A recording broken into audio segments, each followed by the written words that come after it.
Vamos a hablar de ese programa de hoy, Arturo, un programa importante porque tenemos bien tres invitados, dos invitados y una invitada. Tenemos que A hablar. Rodolfo Elena, nada menos. Exacto, pero con él vamos a hablar de la Semana de la Lengua Italiana en el Mundo, que es, bueno, un evento importante.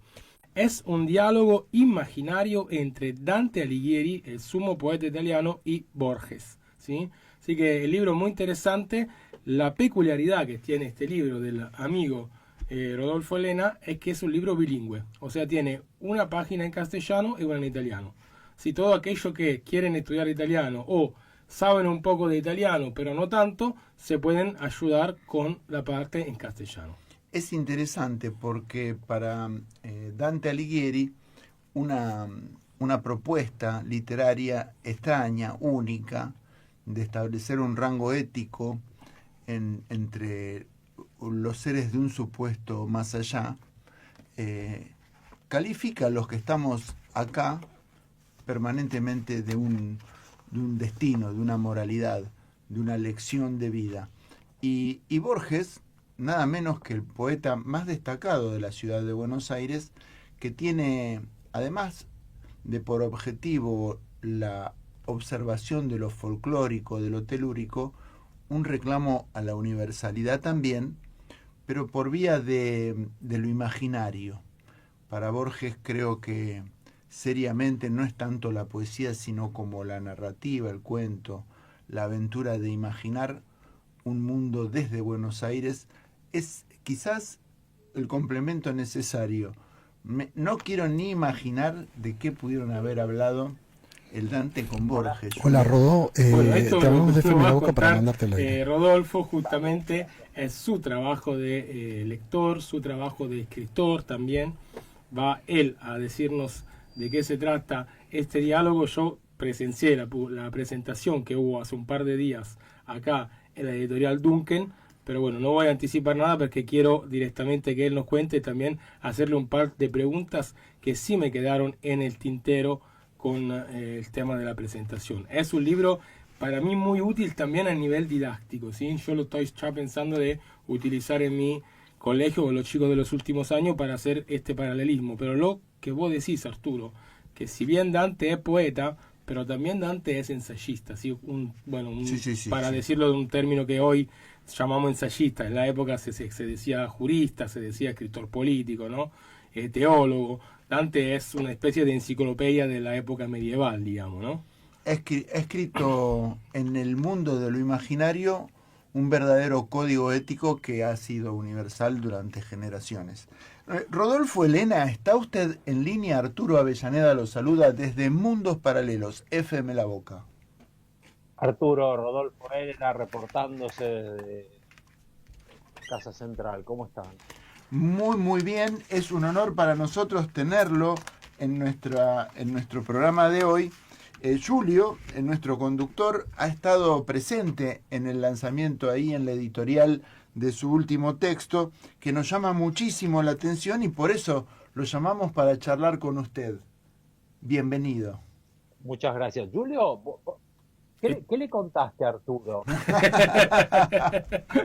Porque no Bueno, me tutea, habla como si estuviera hablando con Dante. bueno, porque tiene un poco de así de respeto, porque bueno, se piensa que estamos Sí, en pero ese el respeto y el tuteo no van de la mano. bueno, pero él se piensa que estamos en el hiperuranio, ¿viste?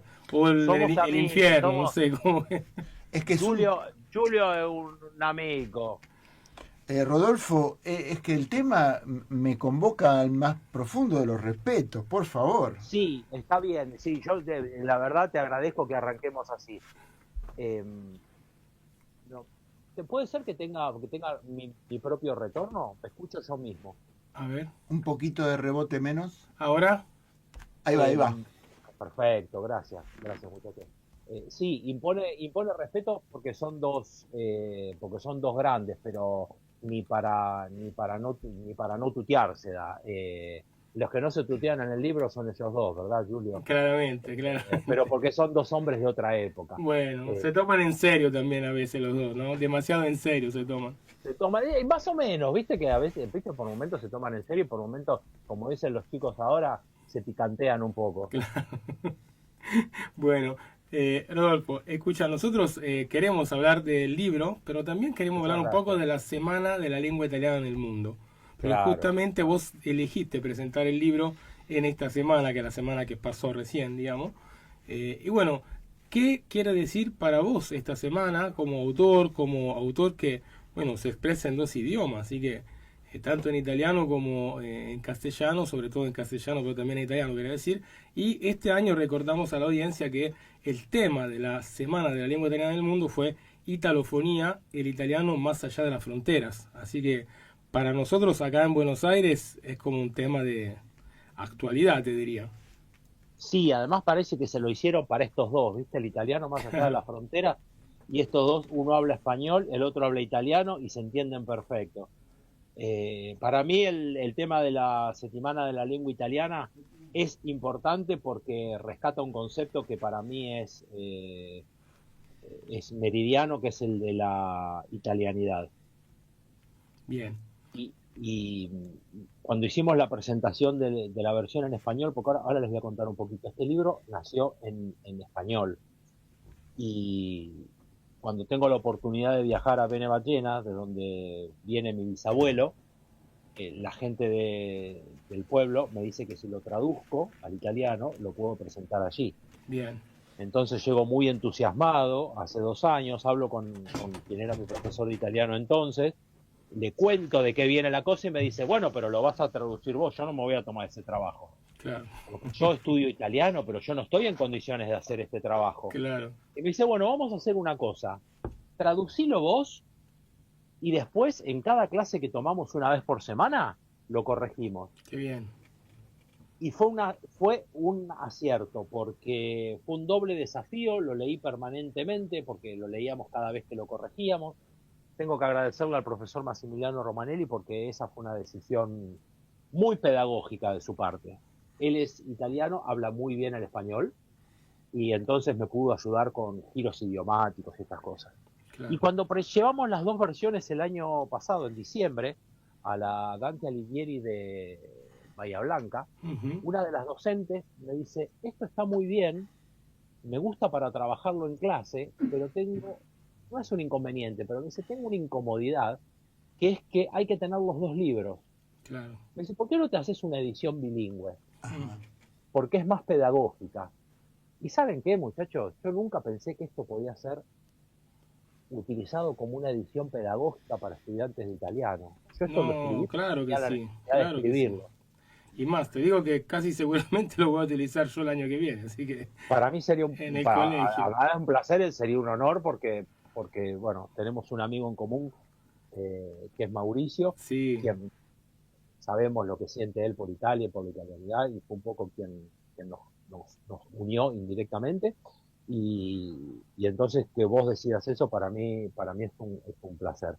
bueno, Eh, Mauricio, lo que habíamos quedado en llamarlo para darle un saludo, porque él es un gran periodista, un gran también operador cultural que vive en Albania y justo hoy me llamó para decirme que se estaba yendo de Turín a Albania y que iba a estar en el colectivo, así que no lo podemos llamar. Pero bueno, le mandamos un hoy fue un saludo. día raro, ¿viste? Estamos Sí, todos donde no tenemos que estar hoy. exactamente, un poco raro. Pero bueno, Eh, así bueno, que lo recordamos porque realmente Mauricio es un gran personaje, es tiene una muy buena exactamente, página, exactamente. Balcan Italia, y bueno, muy importante, sí, Y sí, sí, y es un transmisor de la italianidad también.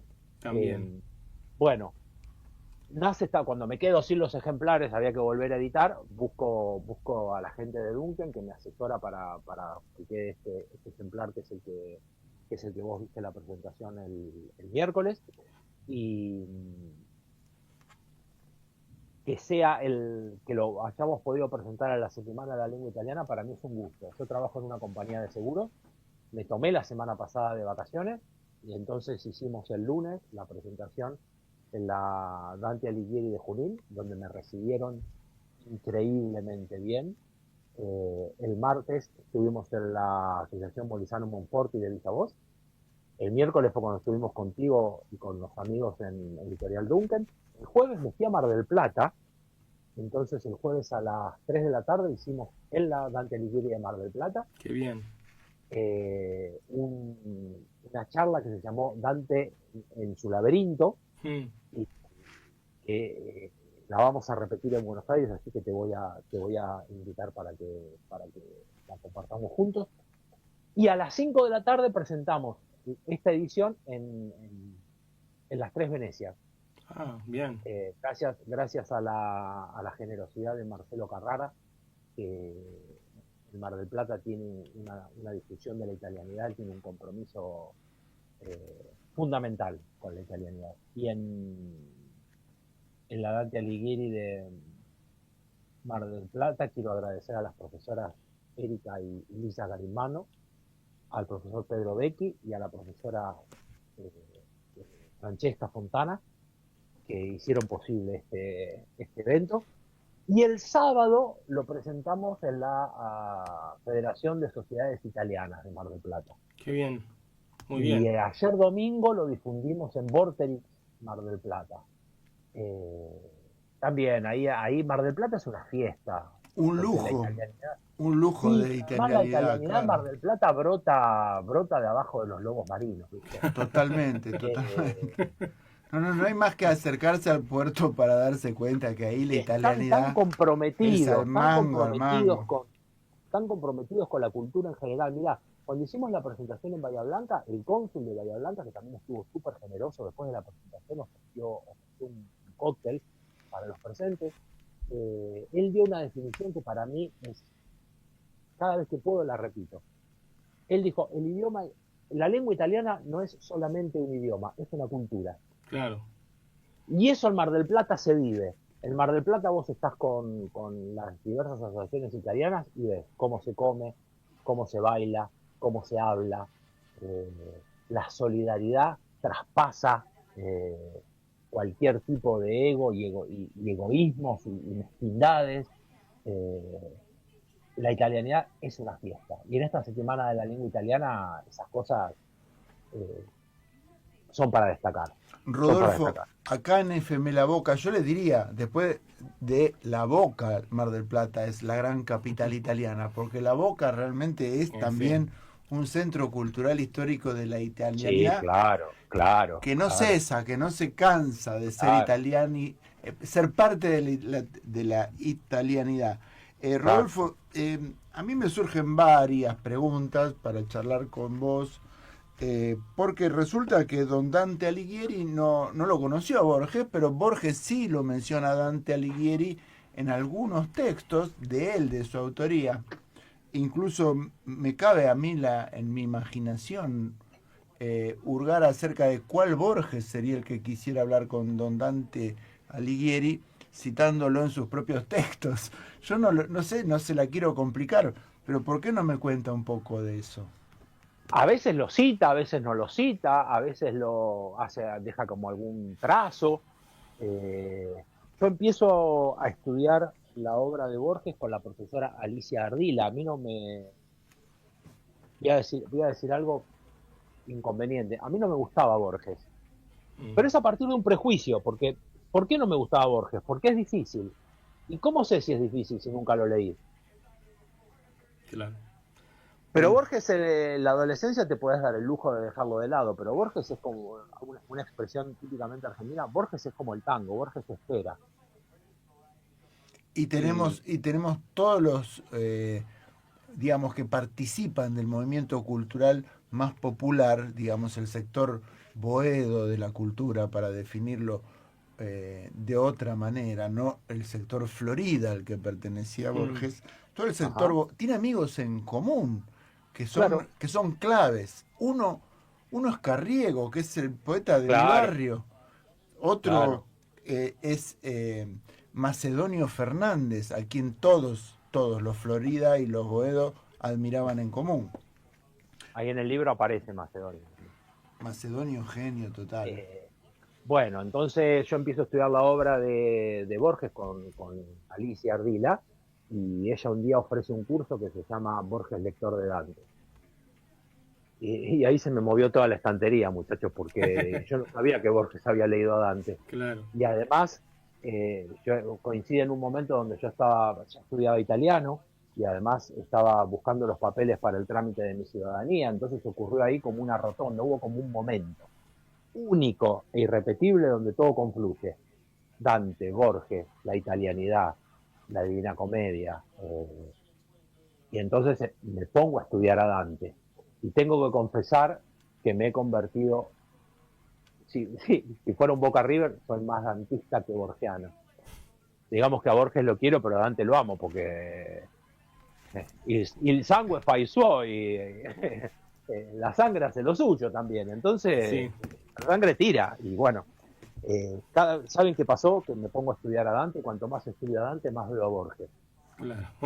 Sí, como es Yo como un llegué a jugar, llamamiento, ¿no? sí, llegué a jugar místicamente con que Borges era la reencarnación de Dante. Claro. Bueno, hay que pensarla seriamente esta cosa porque no olvidemos que en realidad la ciudad que había ofrecido un real mausoleo digno de ese nombre a Dante ha sido Buenos Aires, ¿sí? Sí, No señor. cierto Ravenna, sino y Sí, menos señor. Firenze, que realmente no, si bien lo quiso, pero en esa época no lo quiso para nada, tanto que tuvo Ujú, que morir en el exilio político.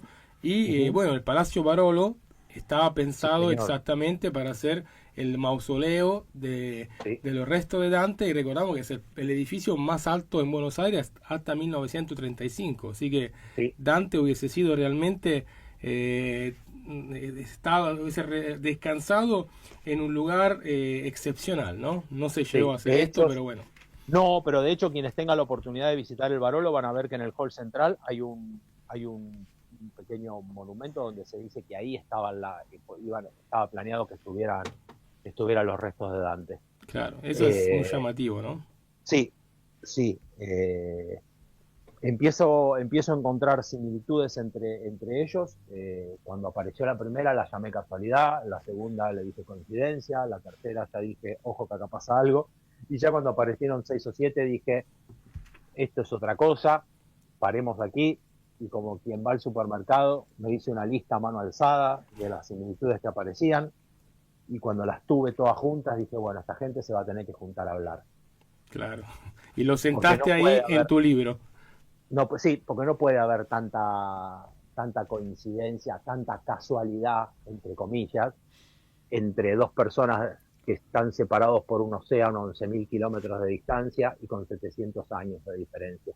Claro, Porque además que hubiera coincidencia en la obra de Borges con Dante se entiende intelectualmente, porque Borges lo leyó y lo metió ahí. Ahora, que yo encuentre a Borges leyendo a Dante es al revés la cosa. claro. Eh, entonces, yo tengo formación actoral y me pasó algo cuando empecé a pensar el diálogo, que es que me quedaba desbalanceado, Claro, porque nosotros de Borges conocemos todo, tenemos foto, video, sabemos lo que pensaba, le conocemos la voz. De Dante no tenemos nada más, como si fuera poco. Su obra y lo que nos cuentan los comentadores de Dante. Pero Dante ni siquiera se sabe si lo que nosotros conocemos como la figura de Dante es realmente la que es. sí, Entonces digo, para que este diálogo no me quede desbalanceado y hablara solo Borges y Dante dijera, vero, certo, giusto. claro, Digo, bueno, los tengo que poner en un lugar donde Dante tome esa ventaja, que la cosa se equilibre. Y digo, bueno, en el paraíso, Dante llegó primero y desde ahí pudo ver desde que Borges nació. claro. Y la gente que va llegando le va contando lo que hace Borges acá. Entonces, así la cosa es más justa. Cada uno sabe todo del otro. Claramente. Dante desde arriba y Borges desde sus libros, de sus obras. Sí, y se encuentran los dos arriba. Claro, Y ahí hay giros actorales, giros dramáticos que tienen que ver más con la actuación, porque por ejemplo, cuando empiezan a leer el libro ven que el diálogo ya está empezado, porque como esto está en el paraíso no hay ni tiempo ni espacio, puede estar ocurriendo en este momento. Cada uno de los encuentros se llama momentos, no hay capítulos, porque claro. vuelvo al punto. ¿Cómo lo divido?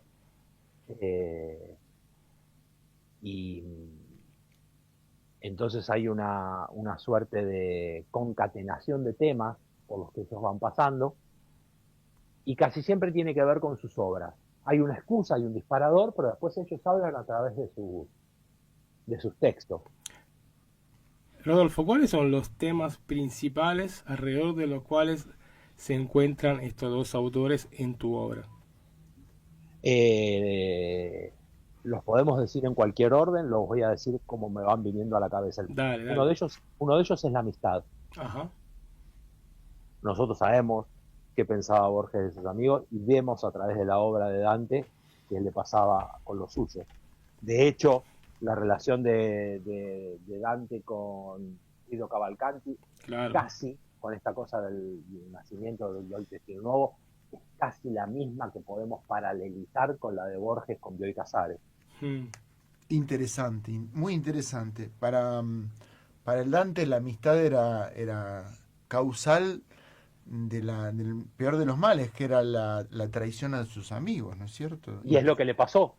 claro. Si tienen la oportunidad de ver la película Dante de Pupi Avati, que yo creo que es del año 2022, creo que está filmada durante la pandemia, al final de la pandemia, ahí van a ver que Dante se pelea con Guido Cavalcanti por la política. Claro. Y cuando Guido muere, Dante no se lo perdona. La película Dante de Pupi Avati es el recorrido de Boccaccio para, para encontrar a la hija de Dante, que había devenido monja y se llamaba Beatriz. Beatrice. La hija de Dante se llamaba Beatriz, ¿ustedes lo pueden creer? Beatrice, Sí, sí, sí. Falta Bueno, Freud y estamos todos. Y ahí. estamos todos, sí. bueno, recordemos que Dante tiene un poema, un soneto, Guido y vorrei que tú lapo e Dio, ¿no? Y esos son justamente, Exacto. es un llamado a Bueno, sus amigos mirá stilnovistas. qué trilogía. Exacto, mirá qué trilogía. Sí, Otro de los puntos son los antepasados. Yo le puse, para resumirlo, le puse los bisabuelos, pero en realidad es el bisabuelo de Borges, el Sí. que más aparece en su obra, y el de Dante no es el bisabuelo, es el trisabuelo, claro. el Cisnono Cachagüida, Cachahuida, exactamente. que es quien le dice, vos vas a ver lo que es probar el pan amargo, el que le avisa del exilio. Entonces ahí hablan de sus parientes, y cómo cada uno de ellos los tuvieron como parte de su obra. Y las muertes militares, Rodolfo, Exacto, que también exacto. evoca Borges. Exacto, Tremendo, exacto. tremendo. Exacto. Y bueno, y de hecho, Borges retoma parte del. Perdón, miren, ¿ves? Quiero decir Dante, digo Borges. Dante retoma a su abuelo Cachagüida porque, como peleó en una de las cruzadas, el emperador de la época lo había nombrado noble. Y Sí. como él en este momento quiere desdecirse de todo lo que había dicho antes de la nobleza, va al Trisnono Cachagüida para probar que él también es noble. Es muy interesante, es muy interesante. Bueno, el juego recordamos que hace. Florencia, Firenze en esa época era una de las grandes potencias y Exacto. que desde ahí a pocas décadas llegaba a ser, digamos, la moneda, la divisa, el fiorino fiorentino, El Fiorino, era exactamente lo equivalente de lo que era el dólar hace unos años, pero ya ahora ya no, porque está en caída libre. Pero hace unos años era el equivalente en Europa de lo que era el dólar en el mercado mundial, ¿sí? Así que Exactamente. es realmente Exactamente. los Medici empezaron como banqueros de los papas y bueno, terminaron siendo una de la Sí. señoría más poderosa de Europa, ¿no? Así es. Y después el culto al coraje. Ajá, sí. El culto al coraje en Borges es más que claro. Le iba a decir, los duelistas de Borges. Claro, sí, el culto al coraje en los compadritos, en los guapos y en los gauchos. Sí, es muy importante eso. Y el exilio de Dante todos lo tenemos claro, es este que le toca a partir de su compromiso político y es el que le lleva a escribir la comedia. Hablábamos con la gente de Mar del Plata el otro día y especulábamos con que si no hubiera existido el exilio de Dante, no hubiéramos tenido la comedia, quizás. Claro. Y el exilio de Borges fue interno, porque Borges, cuando tiene esa lucha con el peronismo y se queda sin trabajo, se tiene que reinventar y empieza a dar conferencias. Sí, Cada sí, uno sí. se guardó a su manera.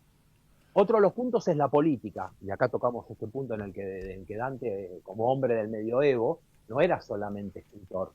Definir a Dante solo como escritor, te escuchaba Julio cuando empezábamos, antes de empezar la charla, Exacto. no es solamente un escritor. No. El hombre del medioevo era hombre, era guerrero. Bueno, de hecho, la batalla de Campaldino aparece en la comedia, Claro. y en la peli de Pupi Avati también, y se ve como Guido Cavalcanti le consigue el caballo para que Dante pueda pelear Claro.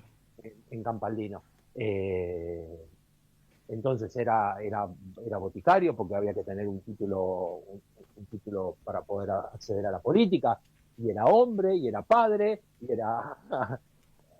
El hombre del medioevo era una persona, era completo, Exactamente. había que saber hacer de todo. Recordamos que había una formación que se llamaba el arte del trivio y del cuatrivio, ¿no? Entonces era una formación de siete capacidades, habilidades, disciplinas que tenían que ser ejercidas por cada uno de estos personajes, así, público, y seguramente la teología, ¿no? La filosofía, todo este debate, ¿no? Sobre la importancia también de lo que es la razón última en una formación intelectual cosmovisional, yo llamaría de la Edad Media, que Claro. es diferente de la que era del Renacimiento, diferente de lo que era la modernidad de la Ilustración. Todavía era un gran sistema que funcionaba de cierta forma, ¿no? Y era muy importante entenderlo. Eso también Exacto. hay que entender que es el momento en que nace la burguesía. La burguesía son los que están en el borgo, ¿sí? En el pueblo, y no estaban en los campos, ¿no? Exacto. Y bueno, es un Exacto. momento importante. Lo es. Exactamente que sí. Y después hay un momento que a mí me gusta mucho, particularmente, que es el momento en el que hablan Hay dos momentos en los que hablan de sus escritos. Uno es la comedia y el Aleph, por el paralelismo que hay, ¿no? Entre el Aleph borgiano y la comedia de Dante. Y otro es que que a mí me sirve para ejemplificar cómo estos dos autores son tan generosos que ni siquiera hace falta entenderlos. Ellos nos permiten que los comprendamos, que es un pasito un poquito menos intelectual, ¿no? Es esta cosa, vieron que cuando nos estamos bañando o estamos cocinando pasa algo y viene esa idea que hasta entonces no había, cuando algo maduró y entonces se manifiesta. Hay un momento en el que cada uno de los dos, Dante le dice, Borges, ¿qué pasa en el sur?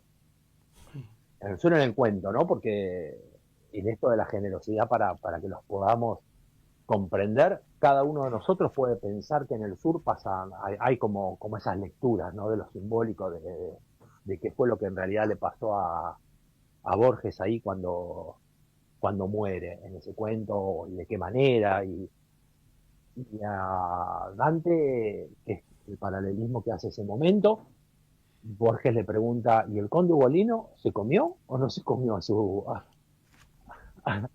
sus parientes niños, ni siquiera adolescentes? Bueno, A la cabeza, ¿no? Levantó la cabeza del el pecador, levantó la testa al fiero pasto.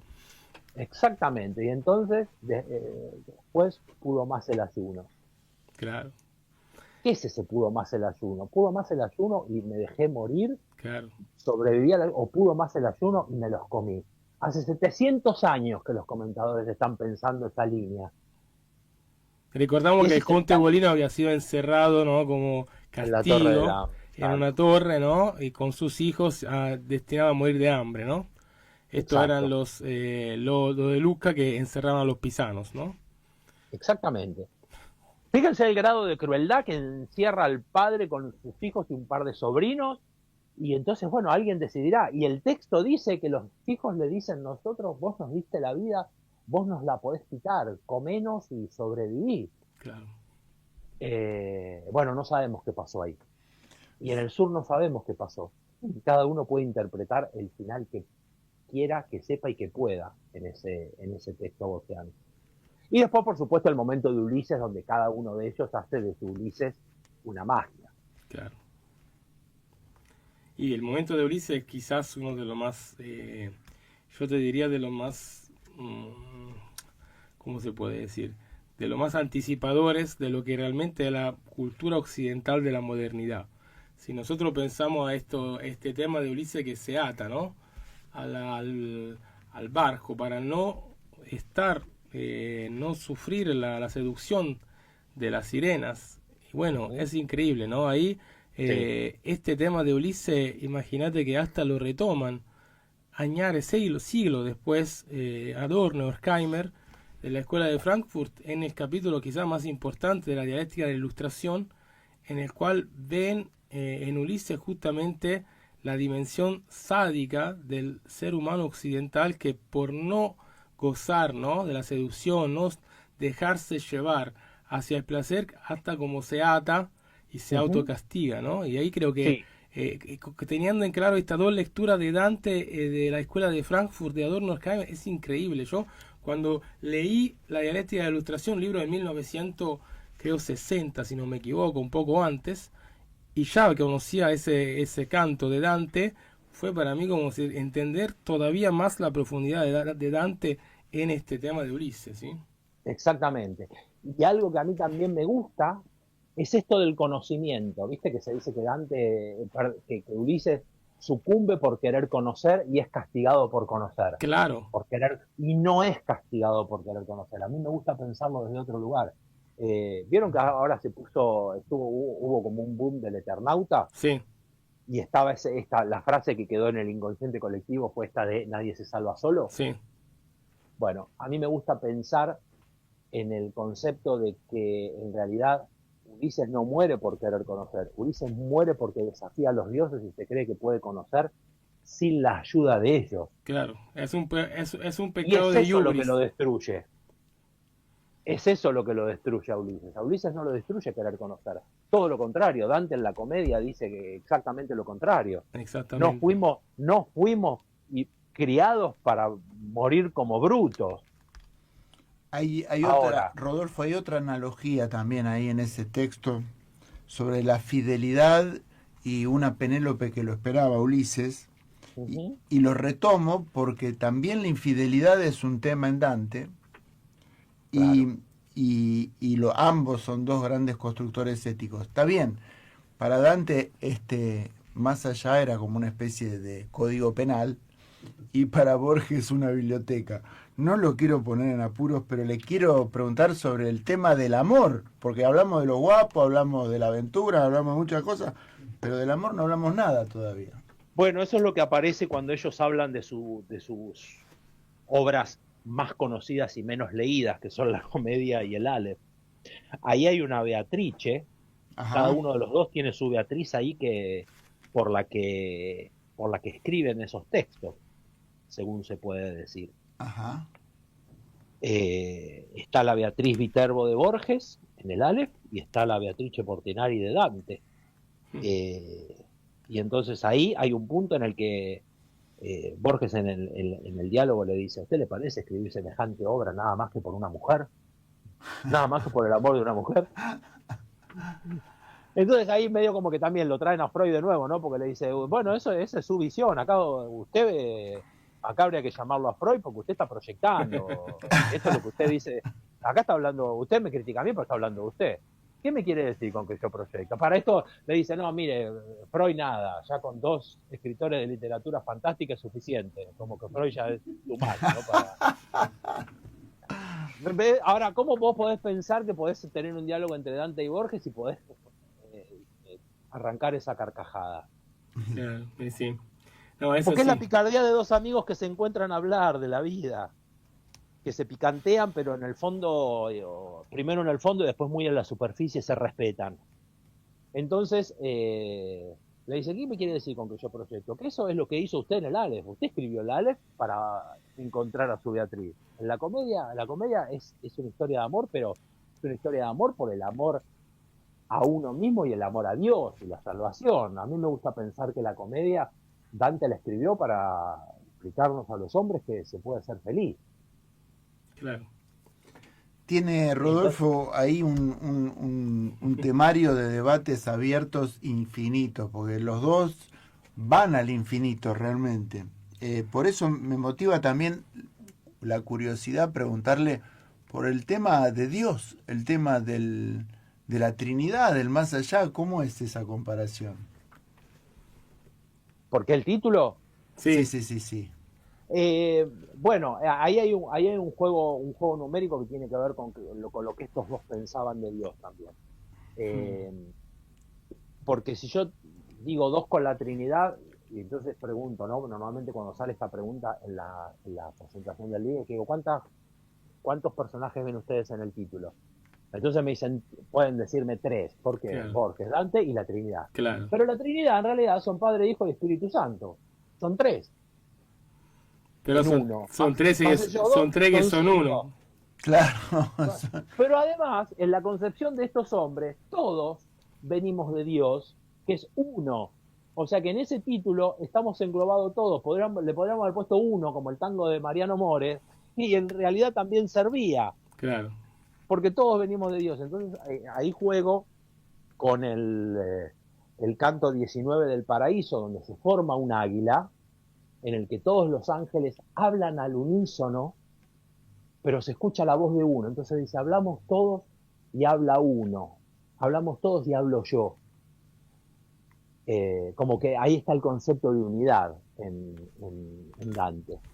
Y voy al texto Los Teólogos de Borges, donde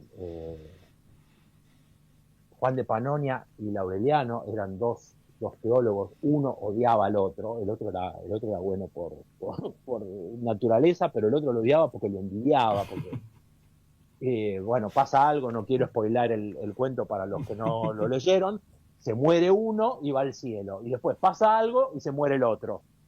Y cuando el segundo llega al cielo, Dios se lo confunde con el primero. claro. Y este que lo había matado al otro, lo peor que le podía pasar era confundírselo con el otro, ¿viste? Entonces Borges habla de un Dios fallido. Entonces, ¿existe la posibilidad, de que haya un Dios fallido, un Dios que se equivoque? No, evidentemente, cuando Dios le dice a Juan de Panonia, vos sos Laureliano, en realidad lo que le está diciendo, no importa quién mire, siempre voy a ver a uno.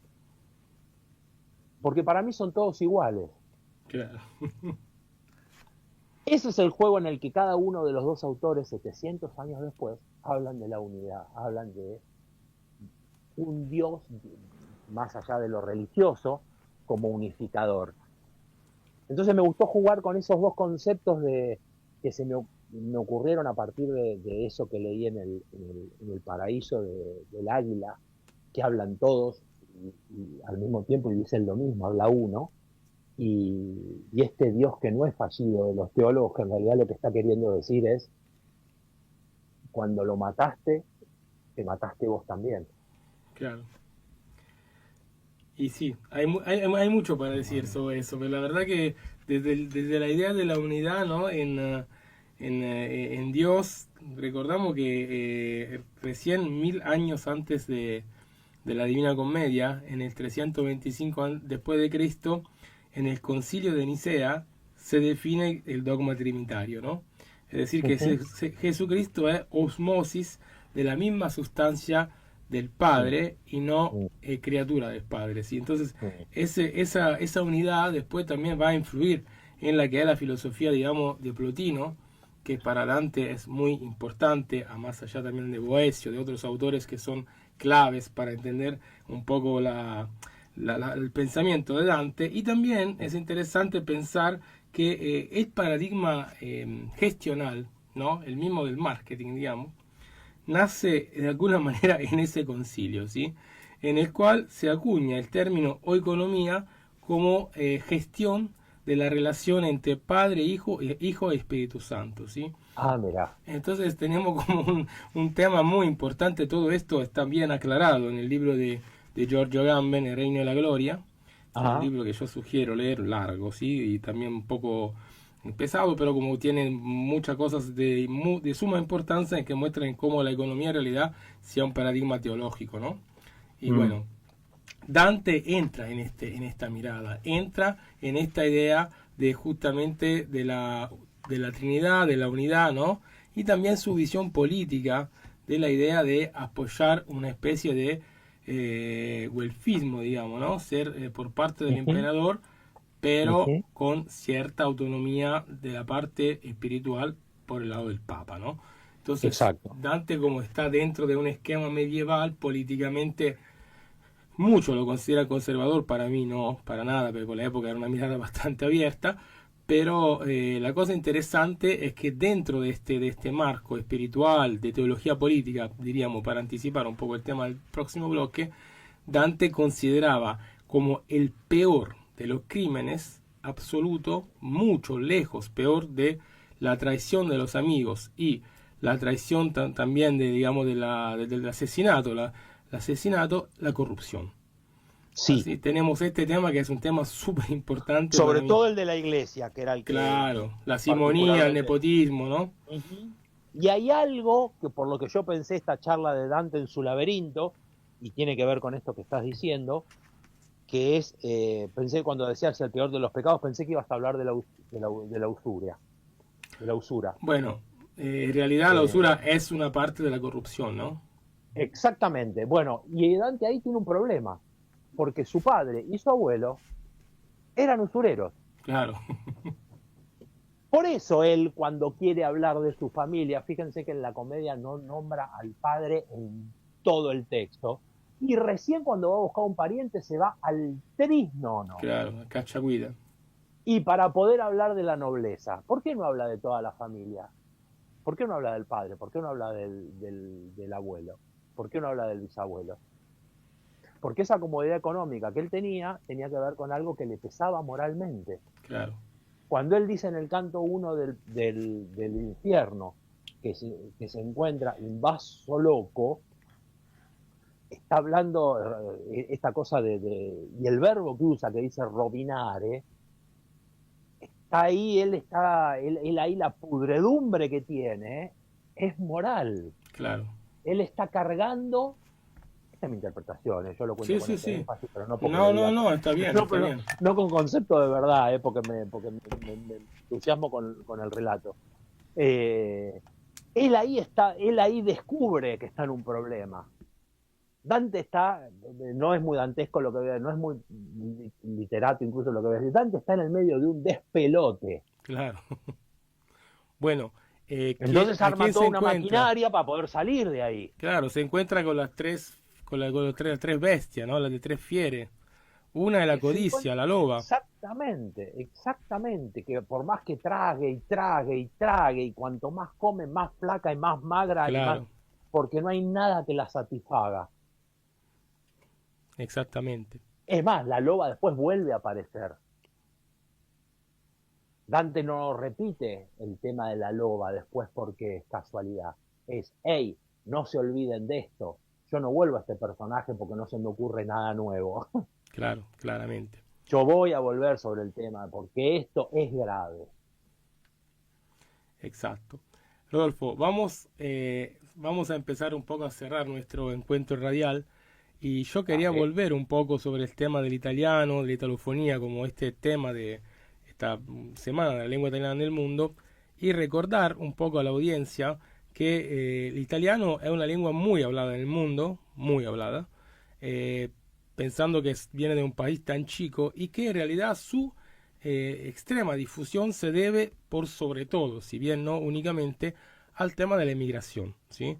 Entonces, diferentemente de otros idiomas que tuvieron un éxito gracias a su dimensión colonial, cuando no imperialista también, como el inglés, como el español, como francés también, ¿no? Y en parte el portugués, el italiano, con pequeñas excepciones del Corno de África, que el régimen de Mussolini intentó con fracaso, digamos, colonizar, si bien no sin daño, y alguna parte del norte de África, Libia por sobre todo. En el resto del mundo donde más se habla, mucho más que en África el italiano, en realidad es un idioma llevado por los inmigrantes. Y esto es un dato muy importante, porque no es un idioma que se impuso desde, digamos, la violencia del poder, no se impuso como idioma, por lo menos en las Américas, en Australia, ¿no?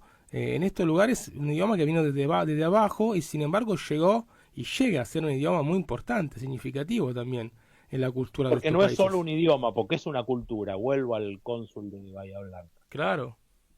Mira, hay hay una frase de Borges cuando habla de sus antepasados anglosajones que él dice, estoy volviendo a la lengua hablada por mis ancestros. La estoy recuperando. cuando tuve otros nombres, hablé esta lengua. Yo leí eso y dije, es lo que me pasa a mí con el italiano. Y cuando pude estar en Bene Ballena fue lo que sentí. Estoy volviendo a la lengua de mis ancestros. La estoy recuperando. Cuando fui otros hombres, hablé esta lengua. Cuando yo fui mi bisabuelo y estuve en Italia, hablé esta lengua. Simbólicamente, porque seguramente mi bisabuelo llegó aquí hablando ni siquiera italiano, seguramente hablaría piemontés. Claro. Pero el símbolo es ese. Es cuando el italiano llega a donde llega, no lleva una lengua, lleva una cultura. Por eso lo de la italofonía este año es fundamental para rescatar, porque no es solamente un idioma. Vos no estudias italiano porque podés andar por el mundo. Vos para andar por el mundo estudias inglés. Claro. Si vos estudias italiano es porque te pasa otra cosa. Eso es cierto. Hay gente que estudia italiano y nunca va a tener la posibilidad de ir a Italia. Pero el italiano lo va a estudiar. Y está más allá y eso es interesante también, que la cultura que vos justamente decís, es una cultura, y yo te diría, son culturas, ni siquiera es una. Porque justamente, primero por la fragmentación cultural que tuvo y tiene Italia todavía, pero también por la dimensión popular, en contraposición a una dimensión estrictamente administrativa o burocrática, o también organizada por parte de las academias, que son los idiomas impuestos, ¿no? De alguna forma a través de un proceso de colonización. El italiano llega con la gente. Eso me parece muy interesante. Y como decís vos, se lleva las tradiciones populares, familiares. Ahora el mes que viene va a estar también la Semana de la Cocina. Otro hito total, ¿no? Como no tiene que ver solamente con la comida, sino que es una dimensión realmente afectiva, social, la de la comida para los italianos, al igual que el idioma. Sí, es unificadora. Claro. No es para subestimar el tema de la italianidad. Gracias a los inmigrantes italianos, el tango tiene el lunfardo. Claro. No solamente de los italianos, también ahí están los judíos, están los árabes, están los españoles. Pero las letras de los tangos, de Discépolo y toda esta gente que hizo a principios del siglo XX la música popular, la música del arrabal, diría Borges, tiene mucho que ver con la italianidad. Hay muchas palabras que nosotros usamos todos los días que no sabemos que son italianas. Claro. Ahora por ahí no se usan tanto, pero uno cuando decía pibe, cuando decía mina, cuando decía... Bueno, hay una palabra que yo siempre uso porque es italiana, y siendo italiano me sale trabajando en un colegio, que es bochar. Para mí decirle a un pibe te boché es como una cosa que es normal, como en realidad no es normal. Como que y bueno, a veces me miran y no entienden, digo. Y después vienen mis colegas que son como de familia italiana, que tienen unos cuantos años más de los pibes, y me dicen, bueno, sí, lo reprobaste. Digo, bueno. Sí. ¿Nos tomamos otro vino? No, que mañana tengo que ir a laburar. Claro, exactamente, sí, hay muchas, sí. Están dando vuelta y son todas nuestras. Bueno, yo cuando vine hace 16 años y escuchaba palabras así, acá, había vivido unos meses en Barcelona, no entendía mucho el castellano de Barcelona, porque aparte está mezclado con el catalán, sobre todo. Claro. Y escuchaba esta palabra y digo, bueno, qué bueno, sé español. Y en realidad no era un fardo. Como que... Claro. Después lo descubrí después, ¿no? Como que... Bueno, y al italiano que quería hablar español y lo hablaba más o menos, le decía que hablaba cocoliche. Claro, es más, cuando vos hablas con un argentino que te cree que hablar italiano es decirle a todo michimachi, michimuchi, te dice, estás hablando en cocoliche. En realidad, Cucolicchio era un italiano que trabajaba en el circo de los hermanos Podestá, que en realidad hacía un personaje que como era un italiano que quería ser argentino y hablaba que era como se llamaba Cucolicchio, de ahí quedó Cocoliche. Claro. Y de ahí deriva la palabra. Claro, bueno, es un apellido. De hecho, hay un escritor Culicchia, Giuseppe Culicchia, que es piemontés, justamente. Y justamente, sí, totalmente. Bueno, acá tenemos un mensaje, Rodolfo, vamos cerrando. Dice, buenas noches Arturo, Julio, interesante la obra. ¿Habrá algún sorteo de la obra? Al parecer está bueno, lo poco que escuché es muy interesante, de Sebastián. Así que Sí, bueno, la tiramos de así. hecho, bueno, hubo un tema técnico de último momento por el que no estoy en el estudio, pero la idea, lo que habíamos hablado era que el programa iba a tener un par de ejemplares para poder darle a la audiencia. A la Así audiencia. que esta persona que llamó, ¿cómo se llama? Sebastián. Bueno, Sebastián, que es el que Sebastián, si ustedes están de acuerdo, Sebastián ya tiene uno de los ejemplares. Sí, sí, totalmente. Y el otro después, bueno, ustedes decidirán cómo ¿Cómo lo entregamos? cómo lo disponen. Bueno, Pero el de Sebastián, si nos seguís escuchando, Sebastián, si no te agarró el hambre y te fuiste a cenar, ya tenés un ejemplar de 2 con la Trinidad, con el compromiso de que me busques después, busques el libro en Instagram y me hagas la crítica. claro, eso es el compromiso a cambio de la obra. Bueno, dice fábrica sillones. Entonces Sebastián es fabricador de sillones, ¿sí? Ah, mirá, bueno, está muy bien. Debe Así que tener uno bien cómodo para leer este exacto, diálogo. Entonces. seguramente. Bueno, Sebastián, le mandamos un saludo. Ojalá que nos escriba, nos siga escribiendo.